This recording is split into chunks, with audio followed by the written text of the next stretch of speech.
Today, you and I are going on a Viking adventure in Reavers of Midgard.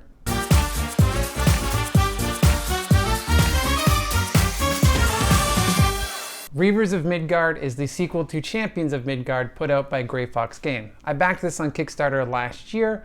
It plays for 2 to 4 players. I've played it at 2, 3, and 4. This says it's best at 4. I think honestly it works in all those player counts. You're just going to be competing more or less for the spaces on the board.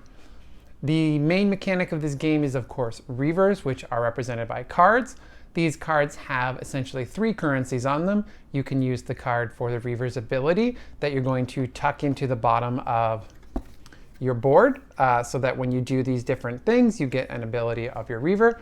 Or you're going to stick it in your leader spot, and then it's going to give you particular things for placing the leader there, as well as when you choose a color of leader, each die has a corresponding color and it has a wild side on it, allowing you to use that wild side. So that can be a little bit confusing.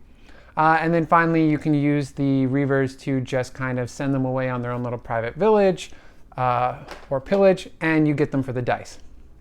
The dice go into these lovely recessed parts of the board. Hopefully you can see that, which I did like, which is this little ship. The artwork in this game is honestly beautiful. When you get it all set up on the table, it looks amazing. It also comes with these really cool game trays to hold all of the dice and to hold all of the bits, which are nice upgraded wooden bits. The production value on this is pretty good, but honestly, if you followed along on the Kickstarter, you do know that it was delayed because these game trays got damaged and they had to be replaced. And then all of the cards were supposed to have a linen finish on them, but they didn't, and they refused to replace them, which honestly really ticked me off. If you're going to promise us something, deliver on it or return the value of the money that it cost that. I know that's very contentious for a lot of you people out there, so you can let me know in the comments below. Finally, there was also another game tray. However, there's so much in this box that all of these loose bits sit in the bottom in another game tray's insert, but everything doesn't lock into place. So all of this stuff just went everywhere. So I threw out that bottom tray and bagged everything else. Anyways, back to the gameplay. Once you've recruited your Reavers, which are going to give you resources and dice, you can then use those dice and resources to go anywhere on the board, which is your standard worker placement, which definitely equates to this rating value of about a 3 out of 5, which I would agree with. Throughout the game, you're going to be trying to collect different monuments. You got farms, castles, walls, as well as you can go and get different pieces of territory that represent what you pillaged. All of these are going to help get you glory points to actually help you win the game. Overall, it's a pretty simple, basic worker placement game. It's not really an addition or anything to Champions. It's definitely a completely different standalone game.